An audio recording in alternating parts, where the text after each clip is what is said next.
Fuera del Rectángulo, un podcast donde hablamos con las protagonistas del básquetbol en su rama femenina, pero poniendo el foco en lo que sucede fuera del rectángulo. Produce Aleras Uy.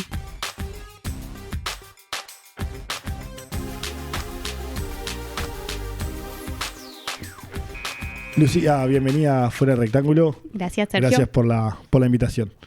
Bienvenida. Primero que nada, me gustaría que te presentes. Sos la primera invitada del espacio que no es hoy jugadora, pero me gustaría que la presentación la hagas vos en este caso. Bien, bueno, soy Lucía Proverbio, tengo 27 años, jugué al básquetbol muchos años, después hice la licenciatura en Psicología en la UDELAR y terminé haciendo el posgrado, la especialización en Psicología del Deporte y Actividad Física, creo que se llama.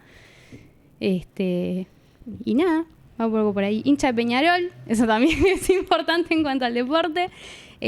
Trabajé en básquetbol, trabajé en fútbol y con deportistas individuales como psicóloga. Y eso, después como jugadora empecé de gurisa y pasé por varios clubes. Y va por ahí un poco la parte deportiva. Ahora en un ratito vamos a hablar un poco más de la especialización, pero 27 años ya con carrera y posgrado, o sea, enfocar el estudio full. Sí, porque me gustaba. Entonces se hizo bastante sencillo. Trabajaba de lunes a viernes desde que arranqué la facultad, o sea, desde los 18, por múltiples cosas. Fui gestora, ayudando a una tía, después entré en presidencia como becaria, que nada que ver. Ayudaba a mi padre en las fiestas, que trabaja en un local en 8 de octubre y comercio, o sea, siempre haciendo cosas. Y los fines de semana, durante toda la carrera, en Auriblanco, como delegada de formativas.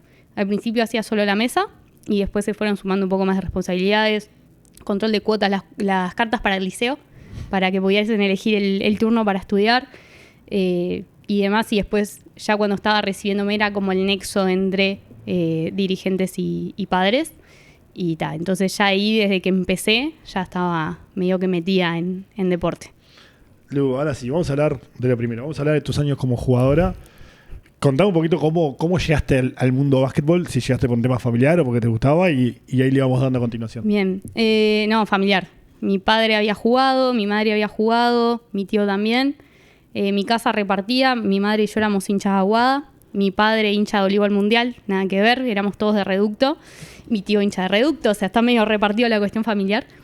Pero nada, llego porque vivía cerca de Auriblanco. El presidente era como cuasi pariente nuestro, o sea, era el papá de la madrina de mi hermana, ¿viste? Esos parentescos que haces. Y bueno, yo quería jugar y nada, arranqué con 12, 13 años en el mixto. Y nada, la cancha de Auriblanco era, no sé, ¿qué es bitumen eso? Sí, que nada, caías y estudiabas anatomía humana. Ahí te veías todas las capas de todo lo que tenías. Estaba bueno, era mixto. No me acuerdo de mi primer me acuerdo de mi primer entrenador, no me acuerdo el nombre, era un crack. Yo siempre decía, claro, nunca había jugado 12 años, ya viste que la parte motriz para ese tipo de deporte no está tan desarrollada que como cuando arrancás de chiquita, y yo me frustraba un montón. Entonces yo siempre le decía, no puedo, y él siempre me decía, no puedo, es no quiero. Entonces bueno, eso fue como el primero. Después tuve a Pablo Morales, también a Auriblanco, que Pablo fue el que me enseñó las bases de las bases, o sea, si sabía tirar una bandeja era porque Pablo Morales me lo había enseñado, si sabía tirar, lo mismo, era porque Pablo me lo había enseñado, así que también, y ahí arranqué. Estabas tranquila de té, ¿no? Sí. Estabas tranquila de té. No, la verdad que Pablo, un crack. Me acuerdo, fue mi cumpleaños de 15 también, en ese momento era capitán de Aguada, yo muy hincha de Aguada, siempre que del deporte lo viví como muy pasional también.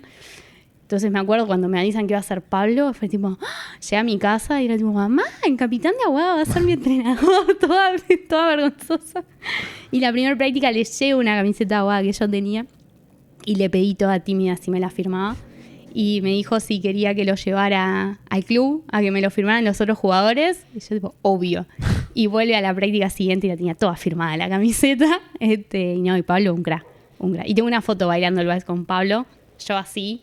Y Pablo así, que tuviese unos tacos así altos. Son dos vos, Pablo, más o menos. Más o menos. Así que nada, marcaron un montón. Sí. Cuando empezaste a jugar a básquetbol y sobre todo a compartir con otros equipos, ¿te acordás de esos primeros, capaz que amistosos o partidos oficiales? Sí. No sé qué llegaste a compartir ahí. En Auriblanco las dos. eran casi todos varones. Llevé a una compañera del liceo que jugara conmigo. Había una chiquilina que vivía en la esquina de casa, entonces éramos las 3 gurisas que había en el club. Todas de la misma generación, la misma edad, entonces jugábamos juntas. Pero para ellos era raro. Era como que te venían a marcar y como que tomaban una distancia como tipo, ay, bueno, no, pero es mujer. Ni nada. Entonces como que era así. Yo decía, no, pero vos marcame, no pasa nada. Yo los debería reventar, porque pobrecitos era esta poca motricidad desarrollada que una tiene cuando empieza a hacer un deporte más de grande. Pero no, me acuerdo de eso, de que tomaban cierta distancia. Mis compañeros eran muy bien. Y que éramos 3 chiquilinas en todo Burilanco. Después fuéramos un poco más, y habían gurisas más chicas también. Pero nada, era divertido igual. Y era nuevo, era como novedoso. Iba a comprarme Campeones de básquetbol porque tenía partido.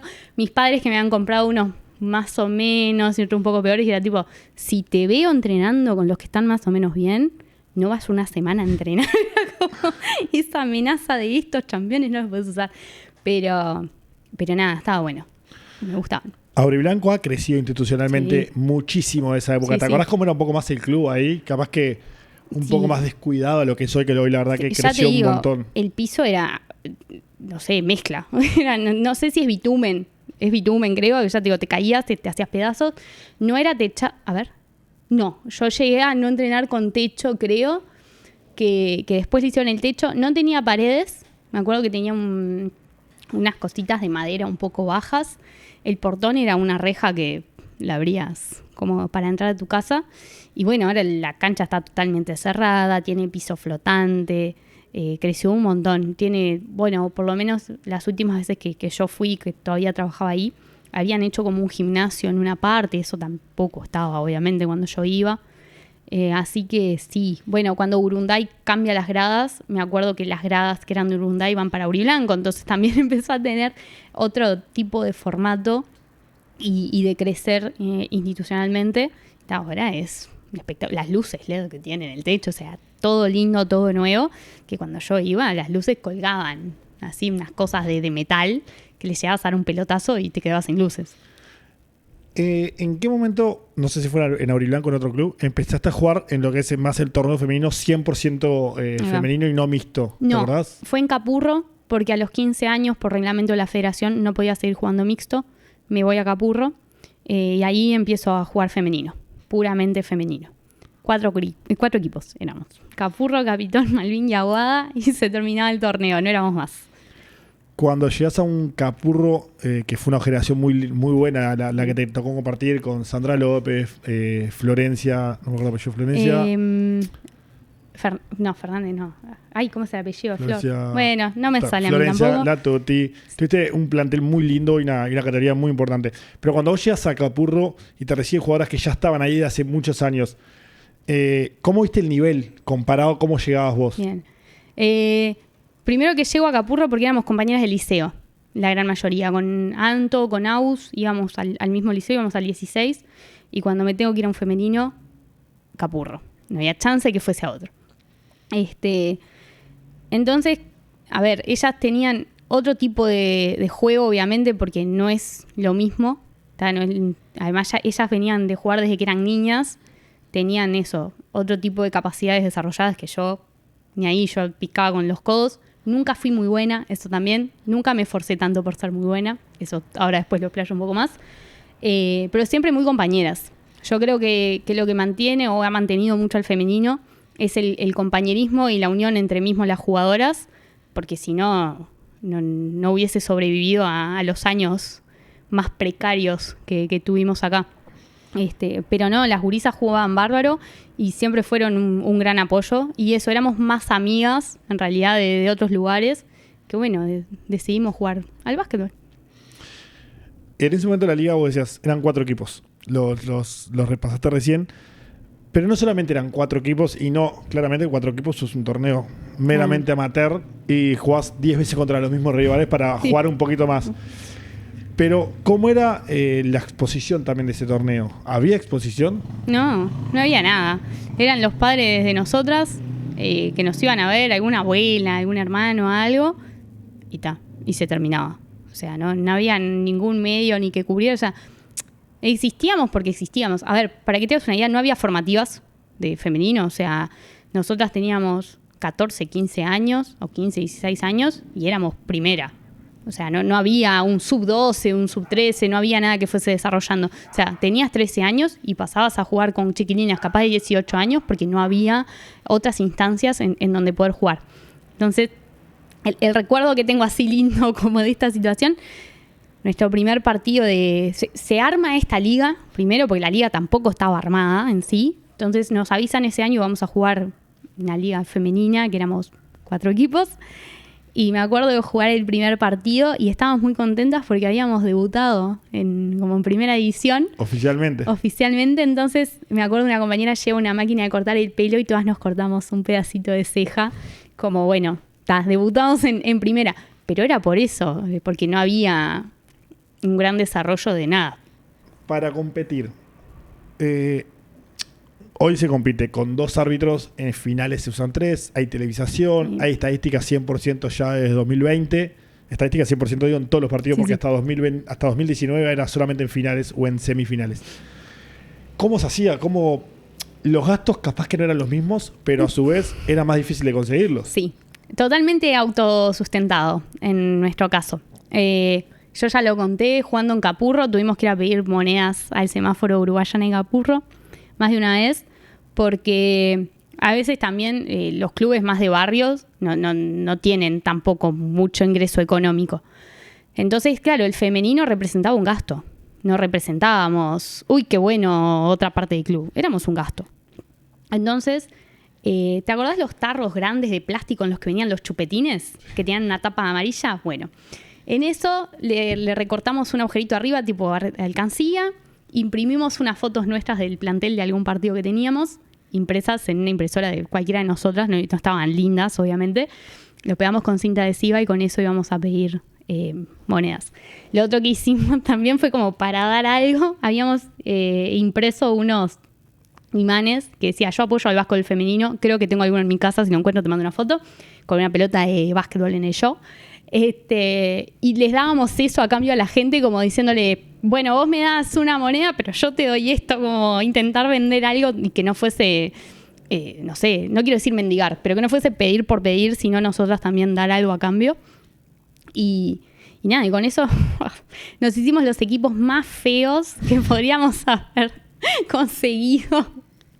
Que me acuerdo que cuando los vimos nos queríamos morir, los lavabas una vez, se les salía toda la pintura. Eran espantosos. Pero teníamos un equipo rojo que tenía nuestro nombre atrás y un equipo negro que tenía nuestro apellido atrás. Entonces con uno jugábamos de local y con el otro de visita. Bastante prolijo, ¿no? Prolija la idea. El equipo era muy feo. Pero y también la idea de eso era costear un poco jueces y otros gastos que pudiera haber del torneo. El tema fue que lo hicimos 2 fines de semana, eso de pedir monedas, que nos fue tan bien que el club nos empezó a pedir una parte de esas ganancias. O sea, eso es lo peor de toda esta... O sea, no solo tuvimos que ir a requechar, perdón la expresión, pero a pedir, sino que además después nos pidieron una parte. La dirigencia de ese momento no tenía mucha vergüenza, se ve, y nosotras éramos gurisas de eso, 16, 15 años. Capaz que ahora lo ves y decís: qué horrible esto, qué injusto, porque también nosotros igual eso sí los veíamos, ¿no? A los varones, aunque eran formativas, les daban todo, nosotros nos mandaban pedir moneda a un semáforo, o sea, pero en el momento queríamos jugar. Si teníamos que pedir monedas, íbamos a pedir monedas. Si teníamos que, bueno, hacíamos cantinas también, algunos partidos con alguna madre.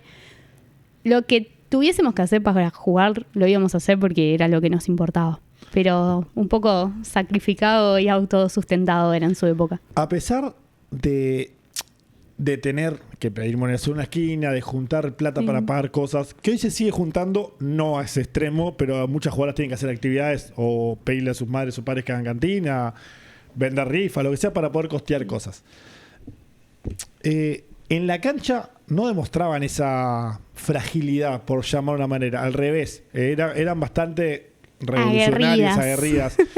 ¿Cómo contrastaban eso también? Sobre todo teniendo 15 años, ¿no? Claro. Es que en realidad, si con 15 años tenés que salir a pedir monedas a un semáforo para hacer lo que querés hacer, más que frágil, al revés. Es como que nos rebuscamos un montón para hacer lo que queríamos hacer. Nosotras queríamos jugar al básquetbol. Teníamos que vender imanes por 10 pesos en un semáforo. Bueno, lo hacíamos. Era como que siempre tuvimos un poco esa actitud. También yo creo que que el entrenador Gerardo, que es una eminencia en Capurro, porque creo que se hizo Capurro y Gera ya estaba ahí, lo recordarán por su barba importante. Gera también lo que tenía era que más de formarnos como jugadoras o como jugadores a los gurises de formativas, él tenía una parte muy de formación de la persona. ¿Ah? Él obviamente nos acompañaba en todas estas cuestiones, no estaría de acuerdo con lo que tendríamos que hacer, pero siempre como, un tema de actitud que tenía que estar. Y nada, y nosotras creo que todo lo planteábamos de esa manera, desde el juego hasta lo de afuera, por ese mismo objetivo, que por suerte era compartido, que todas teníamos en la cabeza lo mismo. Entonces creo que si hay una meta, un objetivo general de equipo, que ya viene la parte de psicología, perdón, no lo puedo evitar, que estaba bastante determinado, aunque no sea explícito. O sea, no fue que nadie dijo, el objetivo de este año, sino que todas íbamos para lo mismo. Y que Gera estuviese ahí ayudando, creo que fue parte de lo que forjó esa personalidad bastante fuerte que teníamos. Además de que eso, las mejores jugadoras siempre estaban en Malvin. Malvin era el equipo fuerte y técnicamente siempre eran las mejores y demás. Entonces, tenían otra infraestructura, otra formación, chiquilinas que de repente venían jugando desde que eran muy chiquitas también. Entonces, claro, vos tenías que competir contra eso. Y sabías que no tenías ni las mismas herramientas técnicas, ni la misma infraestructura. La cancha de Capurro tenía, nunca me olvidé, una canaleta del lado de los bancos. No sé si te acordás de la canaleta esa ahí. Lo mismo, ahora otra cancha que está divina, preciosa, pero en su momento era un Portland ilustrado, una canaleta. Ibas a Malvin, te bañabas con agua caliente, tenías secador de pelo, ir a jugar a Malvin de visita era lo mejor que te podía pasar.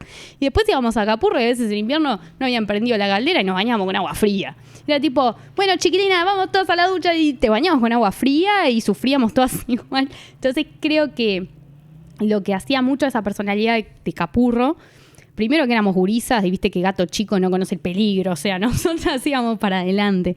Y después eso era lo colectivo. Creo que estaba muy marcado, entonces eso contribuía bastante a esa personalidad que tenía el equipo de ser fuerte y como no demostrar cierta fragilidad. Tu carrera como basquetbolista fue cortita, tuviste varias lesiones en la rodilla. Sí. ¿Cómo fue afrontar dejar el básquetbol? Bien. La rodilla, la mano, los dedos, me quebré antes de irme a un viaje de Buenos Aires a Argentina, se me da un pelotazo, un dedo para atrás. Tuve como una semana para ir al médico porque me iba a ir de viaje a Buenos Aires a jugar y yo no quería ir al médico hasta que no pude más. El dedo lo tenía así, lleno de coágulos de sangre, era horrible. Voy al médico, me había quebrado. Me puse a llorar porque no quería que me pusieran en yeso y la miraba a mi madre y decía, pero yo tengo que ir a jugar al básquetbol, por favor. Y me pusieron yeso. Y fui igual al viaje, no jugué, pero fui igual. Y nada, así como esa tuve un montón. La que fue la peor fue la de la rodilla, jugando en Aguada. Ya era bastante grande, ya tenía como 20, 21 años. Nada, me caí, me reventé la rodilla y a partir de ahí vinieron un montón de estudios que vieron que tenía problemas en la rodilla. Obviamente, haber jugado en bitumen y en Portland ilustrado no contribuían. El básquetbol es un deporte de impacto todo el tiempo y yo nunca había jugado en canchas de buena calidad. Repercutió un montón, más factores genéticos obviamente.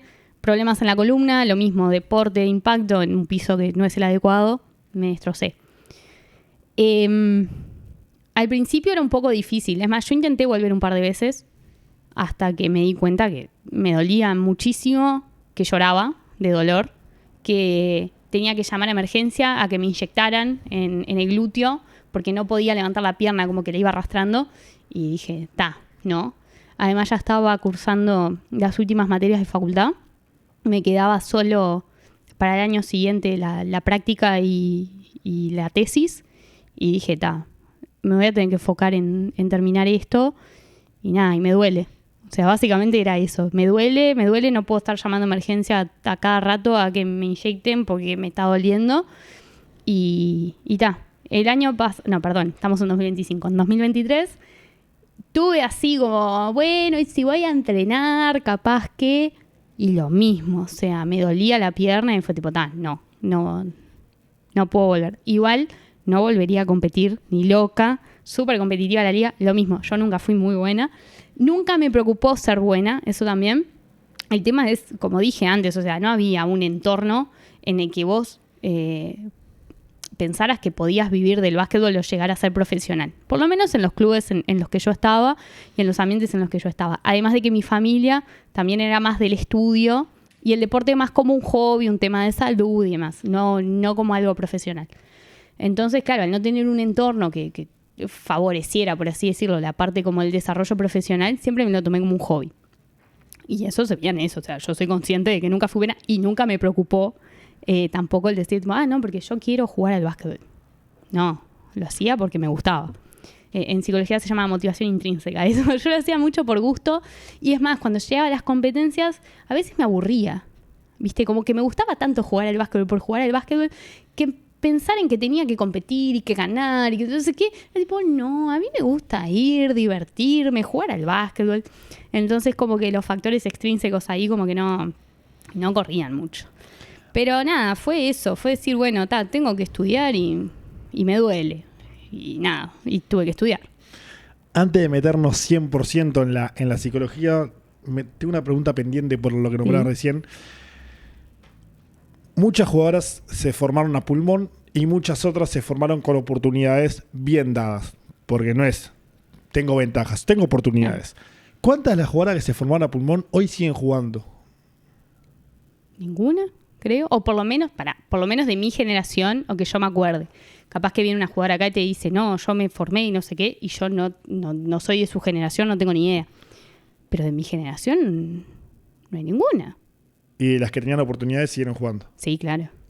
Y si dejaron fue por un tema de elegir dejar y más grandes, gurisas que se habían ido a jugar al exterior, me acuerdo, de otras generaciones, que nada, y que también de eso, entornos capaz un poco más favorables, pero del entorno en el que yo me moví, no jugamos ninguna más.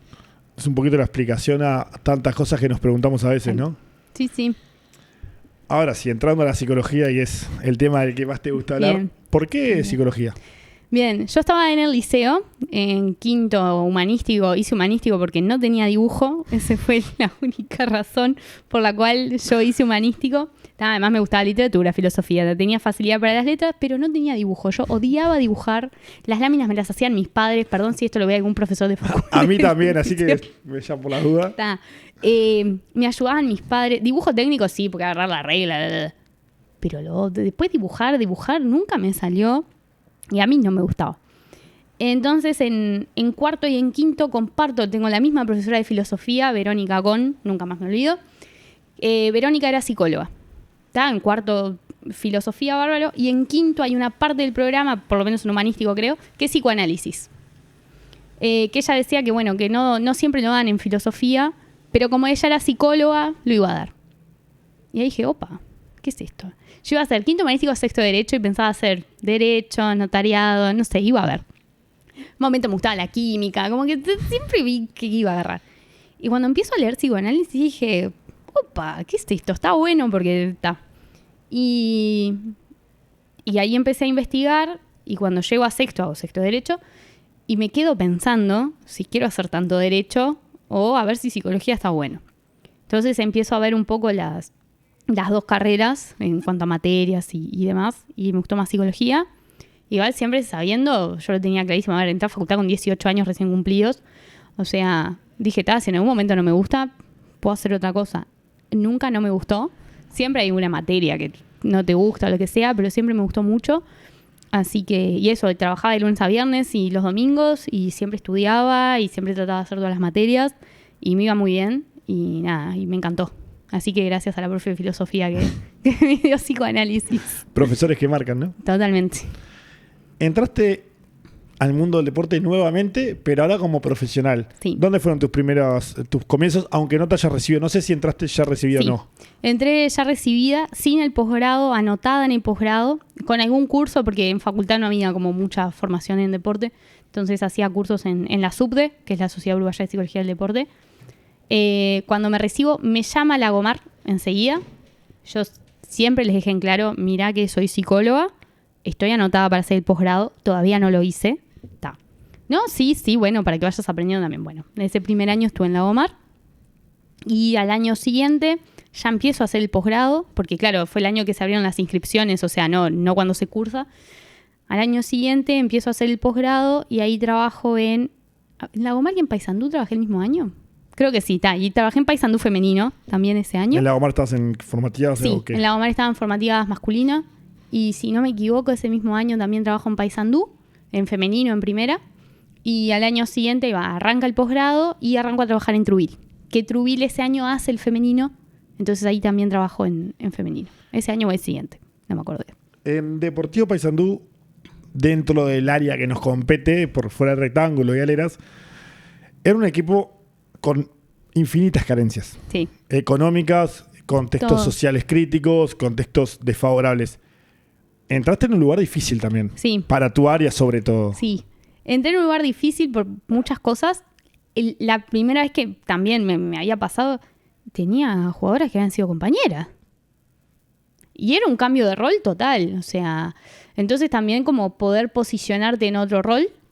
Y bueno, está todo bien.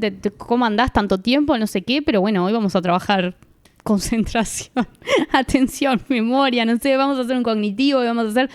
Y bueno, y yo acá soy la psicóloga. O sea, Eso fue como lo primero. Y después, nada, el Paisa lo que tenía siempre a muy buena predisposición. Eso es algo que a Paysandú siempre se lo voy a reconocer. Las gurisas también, siempre súper educadas, súper predispuestas. Y después también se empezó a generar ese vínculo de que si necesitaban algo, querían encontrar, ya venían, en modo, bueno, es la psicóloga, y venían a la psicóloga. Entonces, nada, eso también estaba bueno. Ahí también trabajé con Gastón. Con Gastón en realidad ya lo conocía porque él fue entrenador en Auriblanco cuando yo estaba en Auriblanco. Y bueno, y él después me llama cuando el Paisa necesita. Quedamos con muy buen vínculo, muy buena amistad. Somos amigos hasta el día de hoy. Es más, ayer le mandé un mensaje que iba a estar acá hoy. y nada, Gastón, un crack. Y lo mismo, o sea, las veces, después trabajamos juntos en Trubil. Las veces que he trabajado con él como profesional, también reencara. Entonces, hay veces que los entornos son favorables cuando se va a trabajar como profesional. Ese año, el Paisa, a pesar de todos los contextos, vos, para la gente que seguía el básquet femenino en ese momento, vos veías un partido del Paisa y capaz que perdía por 80 y nunca un reproche entre ellas. Jamás. Nunca una falta de respeto hacia un árbitro, hacia otra compañera. Siempre capaz que te pego por bruta, pero voy, te doy la mano y te levanto. Sí. ¿Cómo se trabaja también eso cuando una jugadora viene a trabajar 14, 15, 16 horas, cuando otra recién fue mamá, cuando la otra perdió el laburo hace 2 semanas, cuando la otra no comió, por ejemplo? Es que es eso, o sea, lo que pasa mucho en el femenino acá es que no están dedicadas al básquetbol. O sea, la vida va por otros lados y el básquetbol es como algo más secundario. Por lo mismo, o por placer, por gusto, porque les gusta. Es eso, o sea, nadie, o por lo menos en Paysandú, plata no había, o sea, nadie lo hacía por plata, o sea, todo muy sacrificado. Y ahí lo hablas con las jugadoras. Había veces que, chiquilinas, ¿cómo están? ¿Cómo les fue en el trabajo? ¿Cómo está tu nena? ¿Tu nene? ¿Precisás algo? Y también prestar oreja cuando las chiquilinas te venían a plantear aspectos extradeportivos totalmente. Cuando una trabaja en deporte, nunca se trabaja solo con el deportista y nunca se trabaja solo con aspectos deportivos. Además de que entendemos que lo extradeportivo influye en lo deportivo. No dejamos de lado que el deportista es una persona. Entonces, si vos sos psicólogo deportivo, pues no me quiero meter con cómo trabajan los demás, pero y solo te fijas en lo deportivo, hay toda una parte del laburo que está fallando, o sea, no la estás haciendo. Entonces, era como lo más cotidiano, llegar y empezar a hablar con ellas. De repente sí, plantear alguna dinámica puntual, pero primero preguntarles cómo estaban, qué habían hecho, cómo les había ido, y después eso, si planteaban aspectos extradeportivos, escucharlas. En el deporte, para continuar con el hilo, hay una frase en redes sociales, es bien básica, y se dice sobre todo mucho en el fútbol, es ¿cómo va a estar triste tal jugador si gana X monto? Millones de dólares. Y no tiene nada que ver. No tiene nada que ver. Yo creo que el dinero no da la felicidad. Lo deportivo muchas veces tampoco da la felicidad. Nada, me voy a ir un poco más a la profesionalización, un poco más extrema, capaz. En en deportistas así, profesionales o de elite. Estamos hablando en elite, no son jugadores de fútbol, estamos hablando en jugadores olímpicos. Vos, por ejemplo, te preparás 4 o 5 años para correr 10 segundos, para nadar 3 minutos, o sea, y tenés una preparación de 4 años en eso. Entonces, hay veces que su vida gira en torno a lo deportivo. Y hay situaciones en el deporte que también son complejas. Bueno, esto de practicar 4 años para correr 8 segundos y de repente te lesionás corriendo esos 8 segundos, vos sentís que los 4 años los tiraste a la basura. Y eso también es difícil. O ver que, no sé, que no hay apoyo, o que el deporte realmente te consumió y vos te perdiste años de tu vida, que no pasaste con tus hijos, que no pasaste en tu casa, que todo el tiempo estuviste viendo cómo hacer la moneda, perdón dicho así en criollo. No es fácil. O de repente venís jugando fantástico y tenés una racha mala, porque pasa, y ya te empiezan las redes sociales, las hinchadas, los medios de comunicación. Eso también influye mucho en el deportista. Entonces, siento que el deporte da muchas cosas lindas, pero también es un ambiente muy cruel, es muy hostil. Poca gente llega al deporte profesional y poca gente menos todavía al deporte de elite. Entonces, es un ámbito complejo, más allá de lo competitivo, y que cuando te toca así hacerlo totalmente parte de tu vida, después también te retirás con, voy a tirar, 37, 36 años. Y hay una vida después de eso. Y muchas veces el deportista no está preparado para eso porque su vida giró en torno a esa práctica deportiva.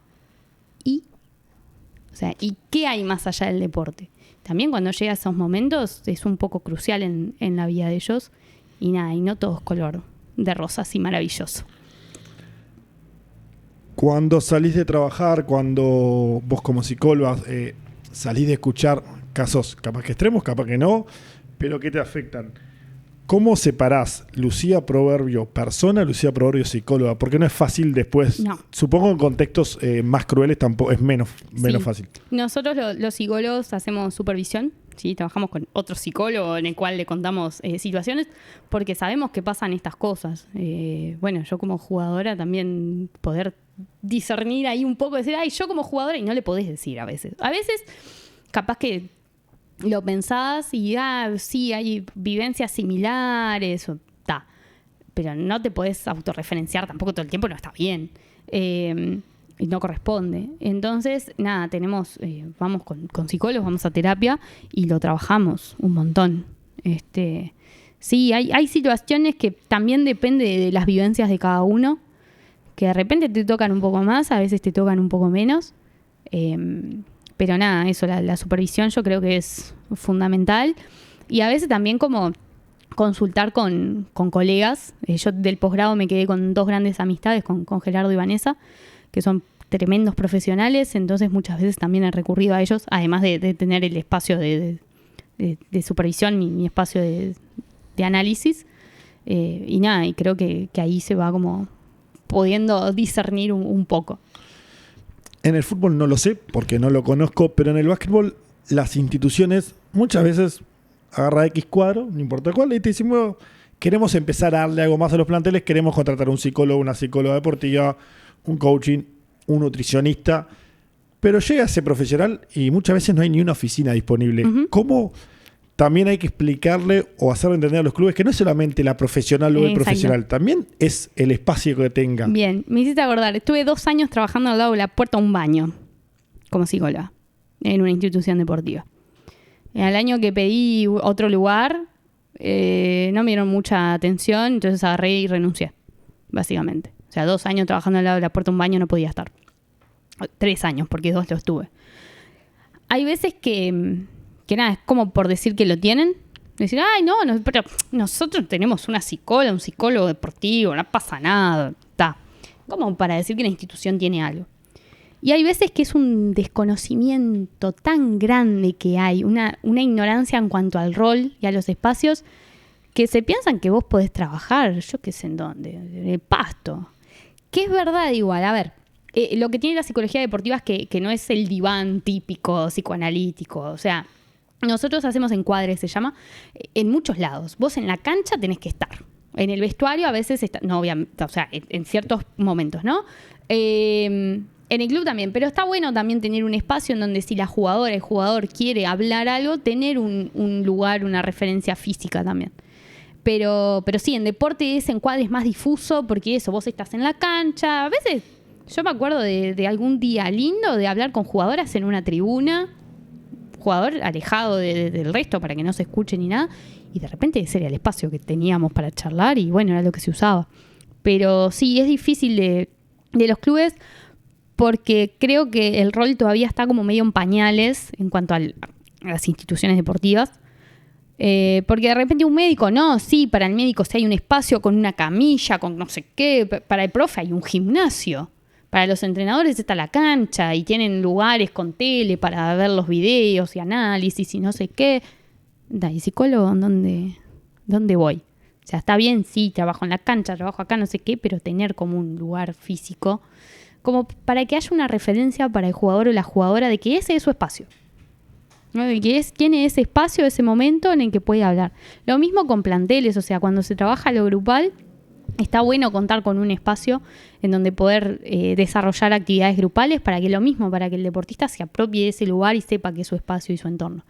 Pero en los clubes es muy difícil que lo puedan entender, porque nada, el rol como que está entrando en las instituciones de a poco. Entonces, nada, creo que es un lugar que hay que ir ganándose por desconocimiento en realidad. No es maldad, no, es eso, es desconocer un poco qué es lo que hace el psicólogo o la psicóloga. Lu, porque te conozco hace muchos años, sé que sos una persona que se embandera mucho con causas que necesitan cambiar, y a veces a causas que te embanderás, si no lo hicieras, capaz que te dolería menos o capaz que sería más fácil no hacerlo. Sí. ¿Cómo has vivido algunas experiencias? ¿Cómo las has vivido? ¿Y qué aprendés también de esas situaciones? Porque creo que termina siendo lo más importante. Sí, obvio. Nada, ¿por dónde empiezo? Hay veces que uno se cuestiona, ¿para qué? ¿Por qué hice eso? ¿Por qué dije tal cosa? ¿Por qué puse tal otra? Porque te hacen vivir situaciones que son horribles. O sea, yo me acuerdo una puntual que terminó por redes sociales, que terminó en una charla con un narciso de manual, vuelvo a la psicología, era como leer los apuntes de facultad, porque yo hice, porque yo, cuando ni siquiera el tópico de esa charla era sobre esa persona. Entonces, nada, fue un poco, resultó hasta violento. Por suerte conté con gente que me acompañó mismo a esa charla. Pero fue una situación bastante violenta, fue bastante feo de vivir, pero lo que me dejó como cierta tranquilidad o el aprendizaje fue primero que de alguna manera se visibilizó una situación que se sabía que venía pasando y que todo el mundo hacía la vista gorda, que se pudo responsabilizar de alguna manera, bueno, esta persona que se hacía el que estaba en total desconocimiento, cuando sabíamos que no estaba en total desconocimiento, entonces se le pudo mostrar, no, pero tú sabías tal cosa. No, yo no, sí, tú sí, porque tengo acá. Está, y ahí quedaba como medio ahí. Y que nada, que se hizo como una red de contención, porque un montón de jugadoras me escribieron a pasar material y ya como dar el aguante y la contención de si precisas algo, estoy acá, vamos arriba, no sé qué. Está. Y lo otro, además de jugadoras y de mujeres que hacían al entorno deportivo, que no eran jugadoras, también tuve la suerte de que hay una contención fuerte en donde yo estaba trabajando en Trujillo por parte de algunos compañeros. Bueno, Gastón era uno de ellos. El francés, que fue mi profe en Aguada y después trabajamos juntos en Trujillo. Ernesto, que fue canchero en Aguada y después trabajamos juntos en Trujillo. Y Marcos, que era un entrenador ahí. Entonces, de alguna manera estaba como bastante sostenida en una situación medio fea. Hay Guzmán, que también otro entrenador que conocí en Aurilanco, que hasta el día de hoy, cuando pasan situaciones medias así que yo me embandero y me pongo media, él sale enseguida a darme apoyo y demás. Entonces, creo que el aprendizaje fue elegir un poco también a veces qué es lo que queremos decir, cómo y con qué nos queremos embanderar. Porque la realidad es que una vez se embandera con ciertas cosas y de repente no está sola en esto de apoyo y nomás, pero desde las instituciones te toman el pelo. A vos y a las jugadoras y del deporte en general, ¿no? ya solo con que en la FUB, cuando a veces vos planteás algún tema de género, su respuesta es, tenemos un psicólogo. ¿Y qué hago yo con que vos tengas un psicólogo? No me estás contestando, no me estás resolviendo. Después también, en un momento se quiso hacer una comisión de género en la cual me habían invitado y tuvimos 2 reuniones. Después, no sé si sigue funcionando con otra gente o no hay nada.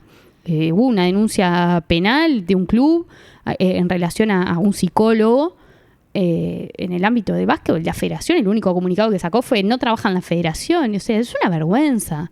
Entrenadores que capaz que no son denunciados penalmente, pero que hay situaciones, no quiero decir comprobadas, pero bueno, y en vez de en vez de llegar a fondo con eso y ver, no pasa nada, vuelven a trabajar en los clubes o siguen trabajando en los clubes en otros ámbitos. Entonces, también a veces es desgastante y nada, y sentís que no hay nada de un espacio seguro ni para las jugadoras y para la gente que juega al básquetbol en general, ni para varones, ni para mujeres, ni para nadie. Entonces te terminás enojando, terminás gastándote energía, te encontrás con ciertos personajes que hubieses deseado no haberte encontrado nunca, pero el aprendizaje va un poco por ahí. Por nada, se dio cierta visibilización, se generó una red de contención que agradezco muchísimo hasta el día de hoy. Y lo que sí se generó un poco fue en el gremio de jugadores de básquetbol, ¿cómo es la sigla? No me sale. La BUA. Hicimos junto con ellos una especie de reglamentación para casos de jugadoras o jugadores que denunciaran casos de acoso o abuso. Y eso fue lo que se hizo. Entonces, bueno, por lo menos algo hubo, pero desde las instituciones macro, o sea, desde la federación, desde los clubes y demás, la falta total de reglamentación y de espacios y demás, total. O sea, no hay nada y nada, eso una vez se enoja y es como que, bueno, ahí una empieza a elegir un poco en dónde quiere luchar, en qué se quiere meter y tal. ¿Crees que o sentís que es un factor muchas veces en la falta de una denuncia penal o en la falta de simplemente, me pasó esta situación, capaz que no hay nada extremo, ¿no? Puede ser algo muy básico, que hay, voy a usar la palabra ignorancia, capaz que no es la correcta, no soy muy término tampoco, pero que no se sabe sobre el tema. Por ejemplo, le pasa a una jugadora de 14 años y no sabe a quién acudir. Es que hoy no hay información pública sobre esos temas. Eso mismo, o sea, hay una falta de reglamentación tan grande que hay falta de información también. Y que tengas que recurrir muchas veces a un organismo un poco más estatal, por ejemplo, a la línea azul, en caso de que sean menores de edad, y que no haya algo tampoco dentro de lo deportivo, en cuanto estamos hablando del básquetbol, ¿no? No sé, hace que sea muy complejo también el acceso a poder poner en palabras una situación. Entonces, creo que lo principal es eso, generar información, generar reglamentación, generar espacios y difundirlos. O sea, porque si no, también queda en un papel muy lindo, no pasa nada después. Pero sí, no sé si es ignorancia. Yo creo que es más que nada falta de voluntad. Para mí es eso. Es una falta de voluntad desde organismos, ya te digo, la federación, clubes, instituciones, que no tienen ganas, no les interesa. Y bueno, eso, andar a la seccional a denunciar, o a la línea azul, o a no sé dónde, que ni siquiera deben saber que existe la línea azul también en muchos casos cuando son menores. Y nada, y el club también queda como que se lava las manos. Estoy hablando en general, como para que se entienda que desde institución a institución no suelen haber muchas cosas. Pero bueno, eso. Te pedimos que traigas una camiseta que te represente, no importa el deporte. Contame qué trajiste, si querés podés sacarla. Nada, traje la camiseta de Peñarol, obviamente. Ahí. ¿Se ve ahí? Obvio. Hoy cuando arrancamos la nota, más que tu apellido dijiste Peñarol. ¿Cómo? Peñarol con mayúsculas. Claro. ¿Cómo llevas la psicóloga y la hincha fanática? Costó un montón. En 2023, otra vez me cuesta el tema de los años, cambio de año, trabajé en Peñarol femenino en fútbol. Cuando me llamaron casi me muero. Eso fue lo primero, no lo podía creer. Además yo estaba en el exterior, me asusté, pensé que si no tenía la reunión al día siguiente se me iba a pasar el tren de trabajar en Peñarol. Por suerte no, yo expliqué que estaba en el exterior, está divino, precioso. Trabajé un año porque después me fui a vivir al exterior unos meses. Pero bueno, volví el año pasado y ellos se volvieron a contactar conmigo. Por temas personales no pude agarrar. Pero Peñarol para mí lo más grande que hay. Capaz que viene la parte de Termo. Y cuando trabajé en el club era un poco difícil porque también la institución Peñarol está muy peñaralizada. No sé cómo explicarlo, ¿no? Entonces se hacía difícil, pero nada, una cosa que yo veo que capaz que no está tan bien desde el fútbol, la FIFA, es los psicólogos no podemos estar en el banco. Tenemos que estar en la tribuna porque en la FIFA como que no aparece la figura psicólogo, ¿viste? Tenés el médico, no sé qué, todos en el banco, nosotros afuera. Entonces, hay muchas intervenciones que te perdés. De repente yo estaba muy pegada al banco por si jugadora con ataque de pánico, ataque de ansiedad, problema, de lo que sea, tenés que estar ahí. Por eso digo, es una falla que hay ahí en cuanto al fútbol. Y hay veces que tenía ganas de gritar de todo. Viste que yo te dije, además el deporte lo veo muy pasional. Y no podés. No podés. Te tomas un mate, sacas tu libretita. A veces llevaba libreta, a veces me acordaba. Respirás, contás hasta 30 y no podés decir nada. O de repente haces algún comentario muy generalizado, tipo, ¡ay! ¡Qué difícil que está hoy! Como que lo exteriorizás de alguna manera, pero está muy por arriba. Y nada, y muchas veces iban dirigentes también a ver, o gente que trabajaba ahí en el club para el femenino. Y entre ellos, con ellos hablas un poco más, pero muy tranquilo también porque vos no dejás de ser la psicóloga del club. Entonces a un dirigente no le puedes decir, mira lo que cobra qué espantoso que es, no sé qué. Te dan muchas ganas, pero no lo podés hacer. Entonces a veces era eso, cebarme un mate o pedir un mate, tranquila, contar hasta 30 y ta.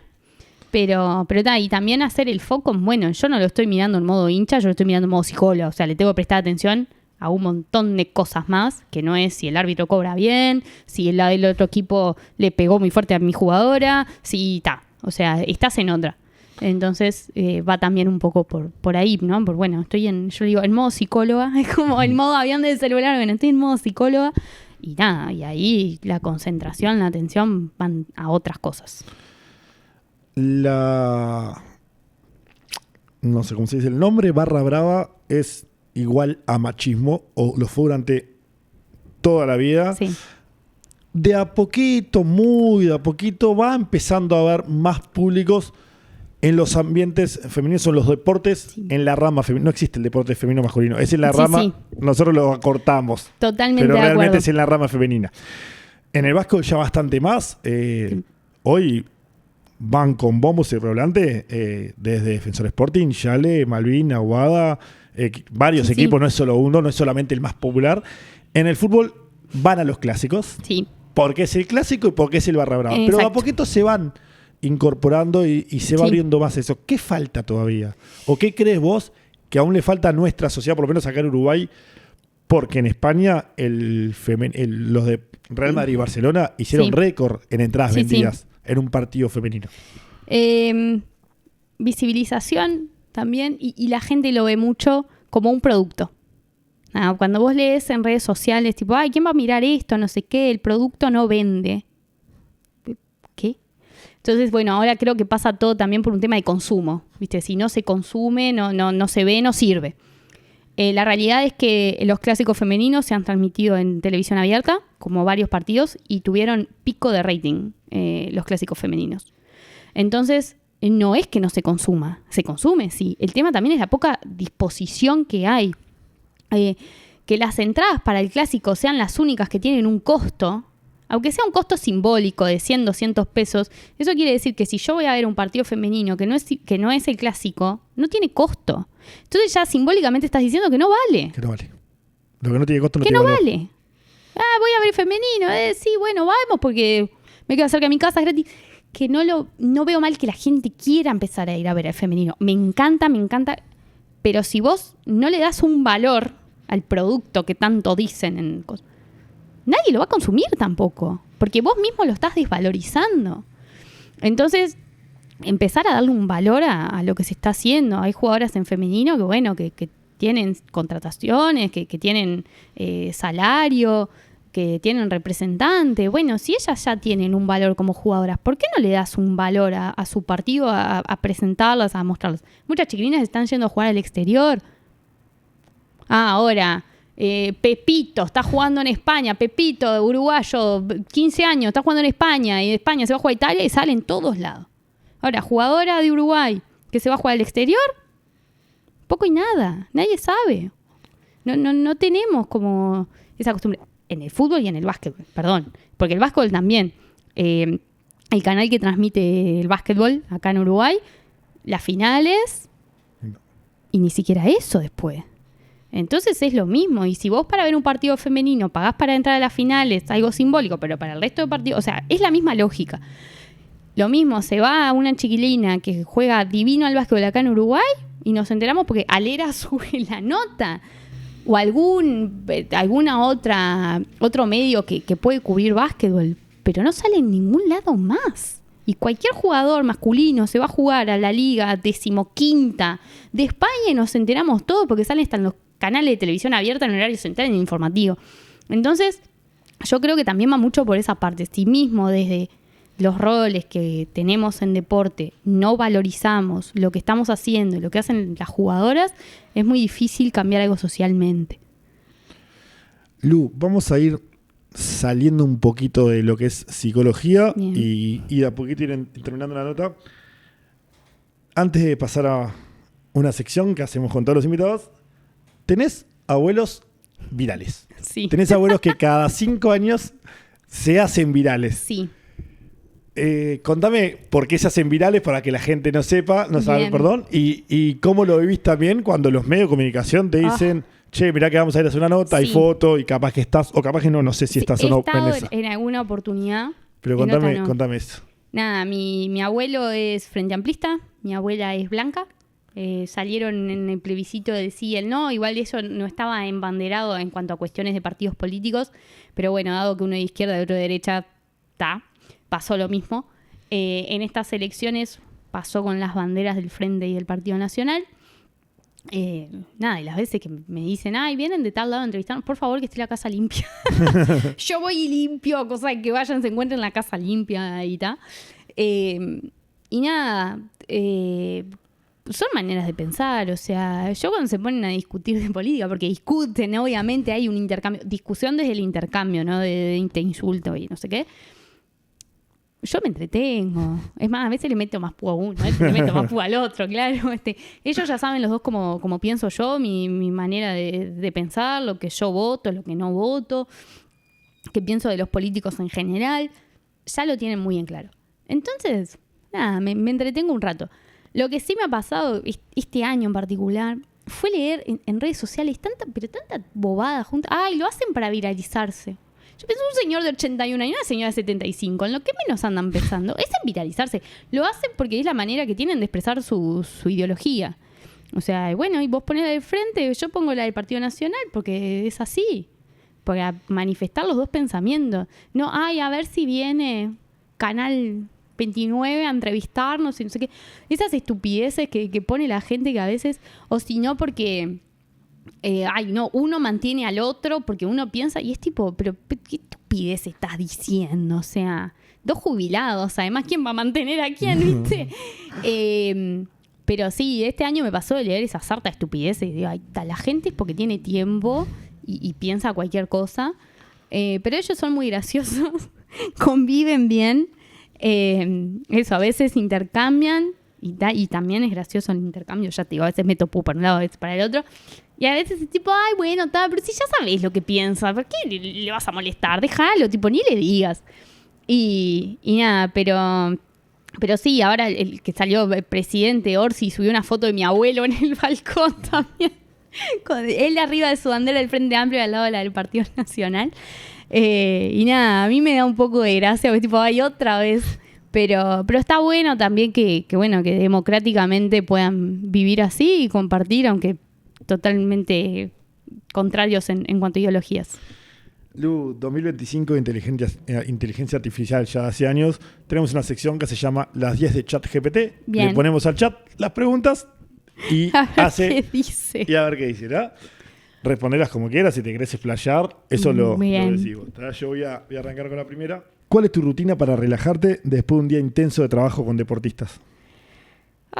Un incienso, una ducha de esas largas, con lavado de pelo, baño de crema, yo qué sé, jabón líquido, jabón en barra, todo eso.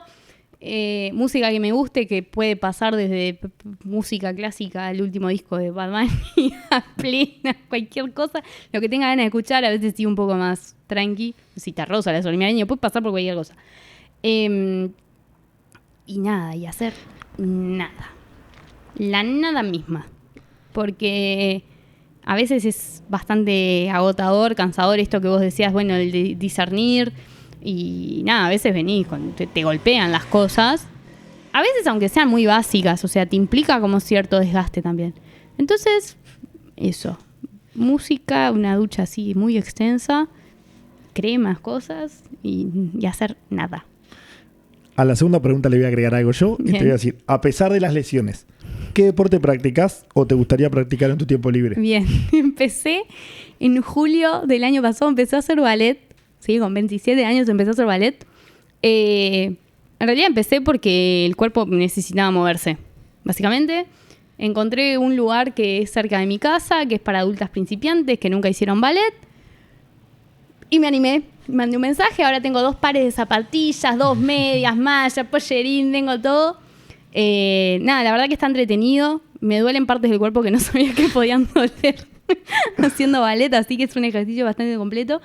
Y también esto, ¿no? Como toda la vida jugando el básquetbol, que es un deporte como más de choque y de no sé qué.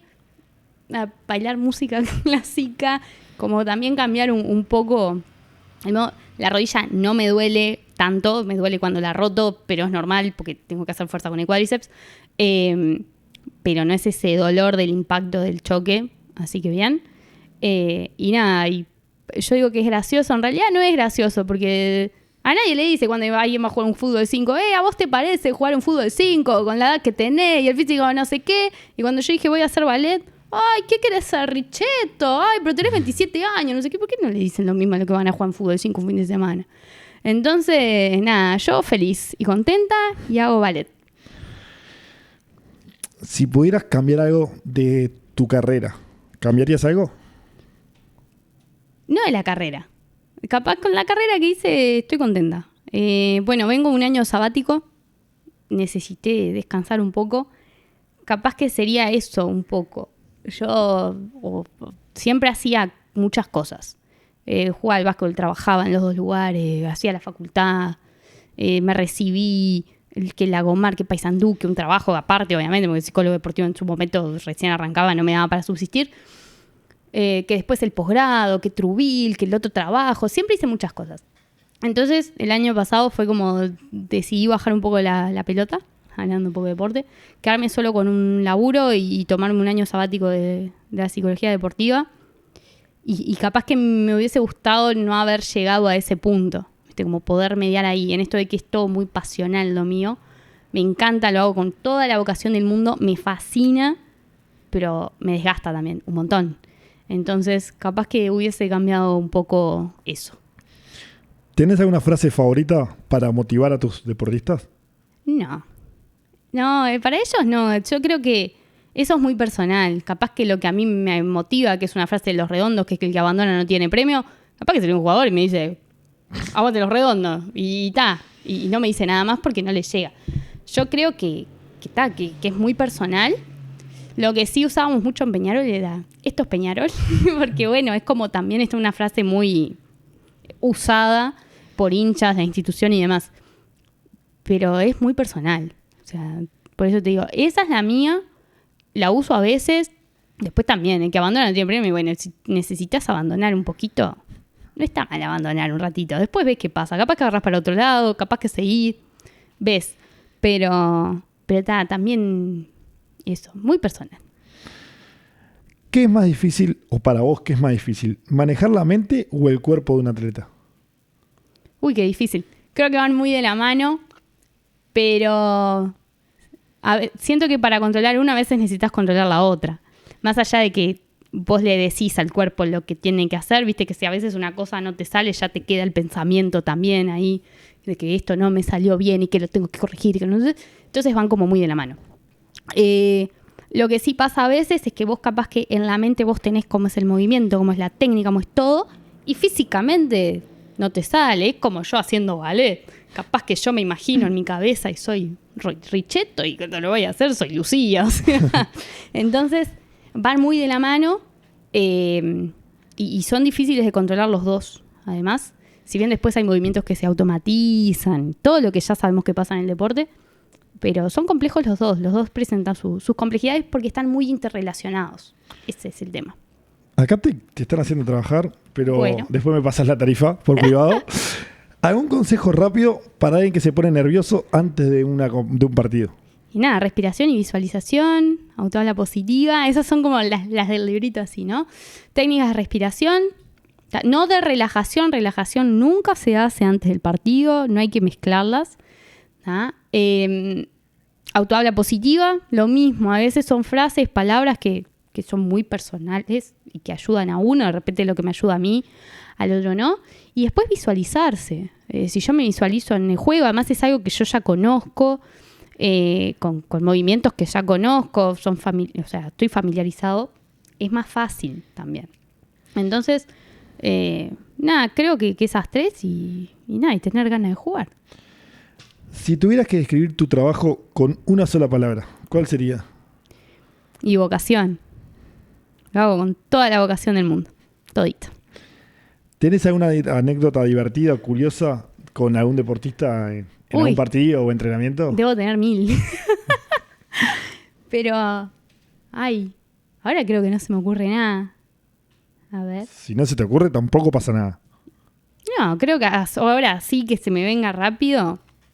No tengo, le debo tener que...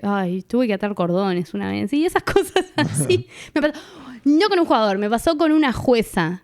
Estoy en la mesa hablando con el delegado de mesa que habíamos jugado juntos en Aguada, además esto de que todos compartimos cuadros. Y viene una jueza corriendo así muy apurada y me dice, ¿alguien tiene un costurero?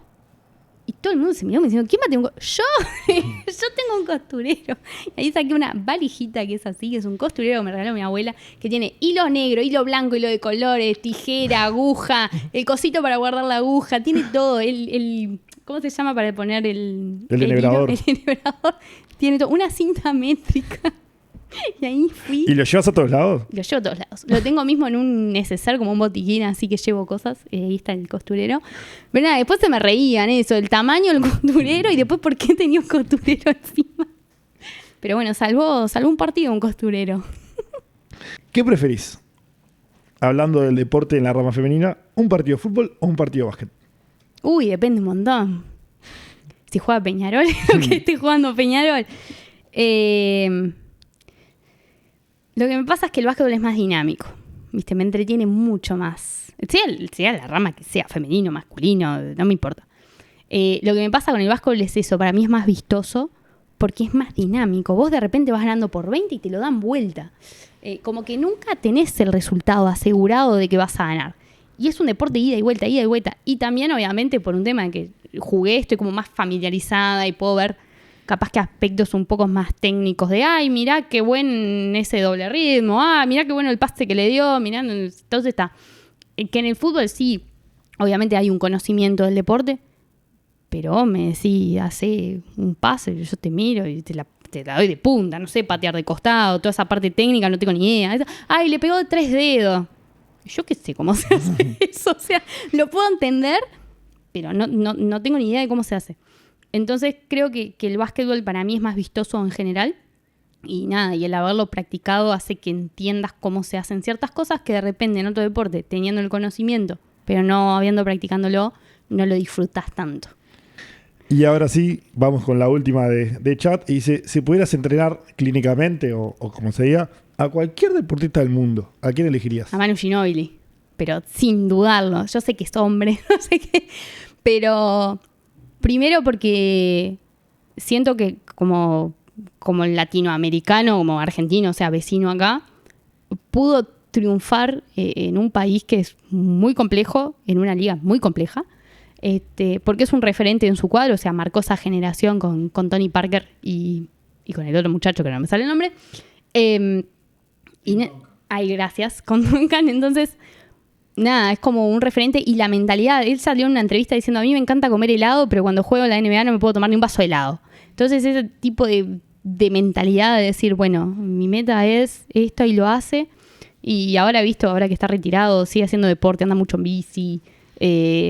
Nada, para mí es como un referente que hay y me gusta un montón. Así que si algún día esto le llega a Manu Ginóbili... Que me llame. Que me llame.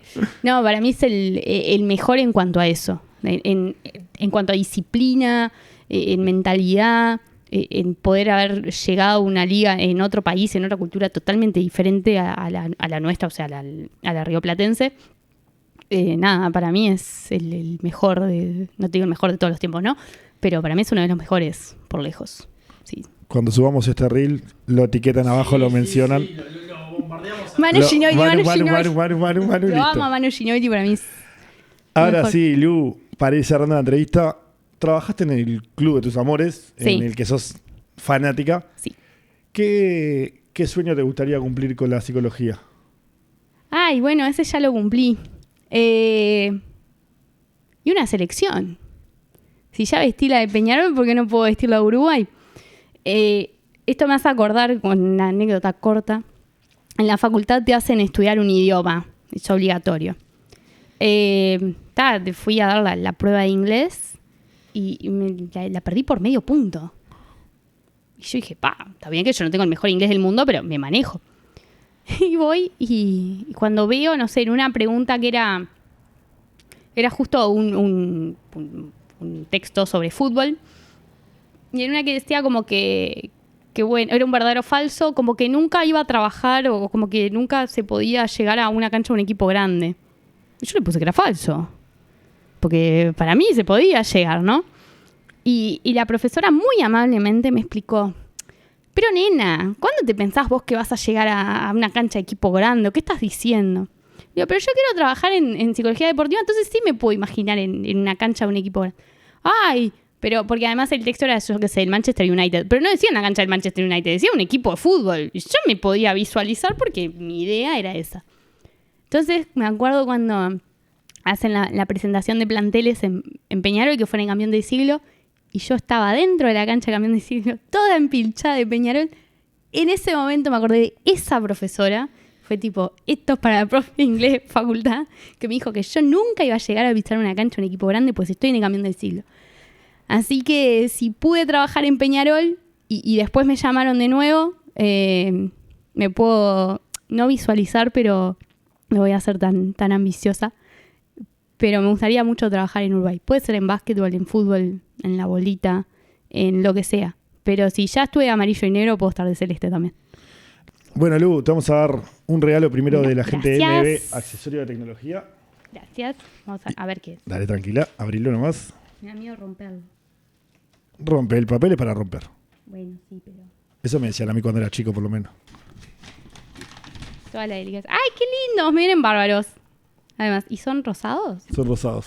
Me encanta, es mi color favorito. Lu, y esto es de la gente de Home 3D. Bien. Sí, mucho Peñarol, pero mi color favorito es el rosado. Me encanta, obvio. Mira, me voy a poner ahí con la camiseta. Muchas gracias, está muy lindo. Esperemos que te gusten y bueno, Obvio. agradecerle a la gente de EMB y a la gente de Me Home 3D. encanta. Los pueden seguir en Instagram. Sí, bueno, muchas gracias, Por está muy favor. lindo todo. Me gusta que sea rosado y Peñarol, y como para mí. Para mí. Lu, desde acá agradecerte. No, gracias a ustedes. Una charla divina.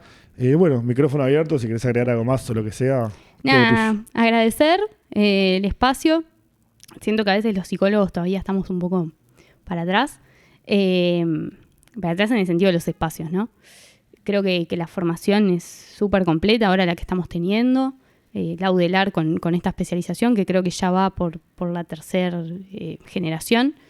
Así que nada, siempre le agradezco a la UDELAR porque bueno, yo toda mi formación fue pública. Si no fuese por la educación pública yo no sería ni psicóloga, ni posgrado, ni nada. Así que siempre va como un pequeño agradecimiento a esta educación pública.